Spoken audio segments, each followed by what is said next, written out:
चालणार एक लेवल.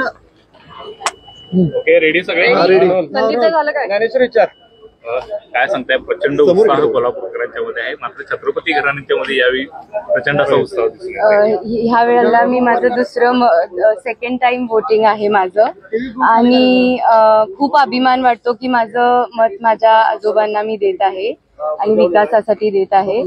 तर हेच बोलून मी आपली. आजोबांच्या प्रचारासाठी तुम्ही सगळीकडे फिरला, काय वातावरण वाटते, काय लोकांच्या मध्ये दिसून आलं? सगळीकडे पॉझिटिव्ह हे होतं. विश्वास वाटतोय छत्रपती घराणे संपूर्ण या ठिकाणी मतदानासाठी आता आलेला आहे. काय एकंदरीतच विश्वास सगळ्याच परिवाराला आहे? पूर्ण कोल्हापुरात आज चैतन्याचं वातावरण आहे.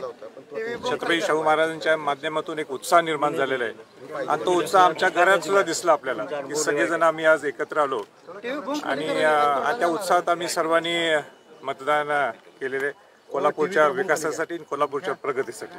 खरं तर मतदानाचा टक्का देखील वाढण्यासाठी काय आवाहन करणार? कारण उन्हाचा देखील तडाखा आहे, ज्यामुळे 2 टप्प्यांमध्ये खूप कमी प्रमाणात मतदान झालं होतं. आता 3ऱ्या टप्प्याचं महत्वपूर्ण या ठिकाणी मतदान. निश्चित उष्णता फार वाढलेली आहे.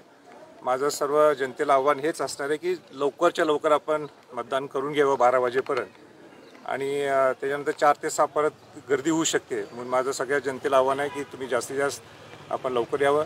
आणि खऱ्या अर्थाने कोल्हापूरकरांनी नेहमीच दाखवून दिलेलं आहे की आम्ही मतदानाचा हक बजावतो आणि सगळ्यात जास्त टक्केवारीसुद्धा आपल्याला कोल्हापूरमध्ये दिसून येईल. कारण त्यातला उत्साहाचा एक भाग आहे. चैतन्याचं वातावरण निर्माण झालेलं आहे आणि लोकसुद्धा मोठ्या संख्येने इथं येऊन मतदान करतील असं मला पूर्ण विश्वास आहे. काय विश्वास वाटतो या ठिकाणी या पूर्ण लढतीमध्ये? आता बाकी काहीच नाही ना, नुसती लाट छत्रपती शाहू महाराजांची, दुसरा विषयच नाही.